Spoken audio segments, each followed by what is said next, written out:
Jim, what do you mean when you talk about living rough? I guess that's my way of saying stay hungry. Don't indulge. A warrior today cannot afford to be indulgent, to indulge in their fears, to indulge in their hopes and dreams, to indulge in any way is to not be here now. And the goal, of course, is to be here now, not to project too far into the future, definitely not to live in the past. So we're trying to be in the present as much as we can. Living rough is part of a discipline. If we hear the young people today, if they hear you're going to be disciplined, they associate discipline or the idea of discipline with a form of punishment. Things that are unpleasant, things that they do not wish to participate in, but they have to because they're being disciplined, given discipline. So discipline in today's society has been twisted to almost being a type of punishment, when in all reality, discipline, healthy discipline, is a guiding light through life. Living rough, minimalism, Marcus Aurelius, being stoic, stoicism, it's part of guiding yourself through being non-indulgent. No one says that you can't have a dessert after dinner.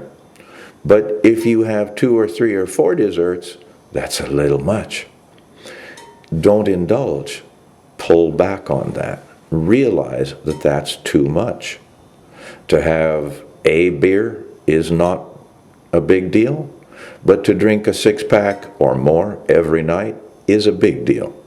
It will bring about problems for you in some manner or another. Because, the saying, all things in moderation, it's so true, especially in these days when you're being told on TV, advertising, many of the self-help people, just do what you want, it's good for you. The people who will say anything against you are haters. You mustn't listen to them. This is why people balloon up. They eat 300 donuts in one setting. They balloon up in a couple of months. You don't even recognize them. Is because nobody's willing to step in there and check them and say, for your own good, this got to stop. Because why? You're a hater. You see, because real discipline now is a punishment. It's about hate. When in all honesty, the people who instilled discipline into me, they were wonderful. They gave me a gift that's, oh my God, I just can't say thank you enough. And why is that? Because I can actually see myself crossing that line, grab the wheel and yank and pull myself back over. Where the other unfortunate ones, they cross the line and they can't change. They just keep going deeper and deeper into that bad zone. So the discipline that allows someone like me to, as I say, yank the wheel and cross back over that line if I see myself crossing it, that's a discipline. Discipline is knowing when to say enough. Living hard means, I think, in a sense, like when Bruce Lee, remember he said, if you have the choice between the elevator and the stairs, he said, always take the stairs. There it is. That's kind of a Zen summarized way of saying what I'm saying about living rough. Sit in a straight back chair. Sometimes these easy chairs we use are so comfortable, they really don't do what they should do. They're an indulgent way of sitting versus sitting properly that's beneficial for your thinking, for your body, for your breathing. So this goes into all areas of life. It doesn't mean you have to have a sour attitude on life. It means life is good. Being disciplined means you're the lucky one. Treating yourself with a sparing hand, that's a good thing, rather than saying anything for me. I'm greedy, we call that shuwapo. The shuwapo are the evil, greedy ones. and they have no real way to control themselves. So anything that comes into their area, their field of influence, that's theirs. They take it.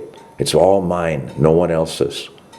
And they do this same thing with food. They do it with material goods.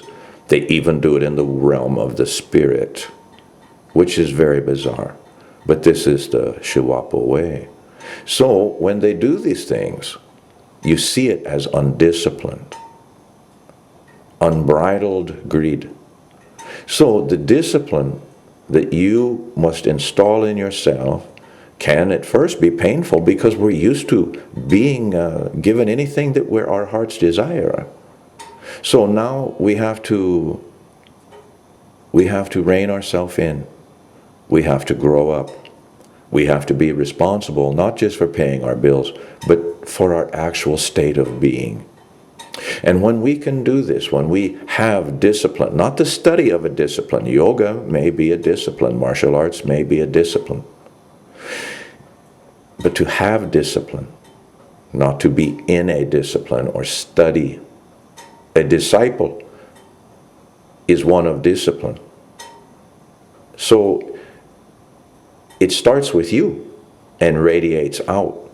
If you become disciplined, others around you will also feel it, because it is an energy that either can, if it's present, it will have good effects on your life day to day.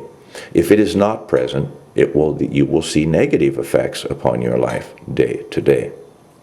So by all means, study the generic principle of discipline. It's talked about in every art you've trained in. It's talked about many of our pursuits in the higher arts, whether it be painting or music. Discipline is important. If it's not in your life, it's time to bring it in. Now is the time. Thank you for listening. I'm James Keating.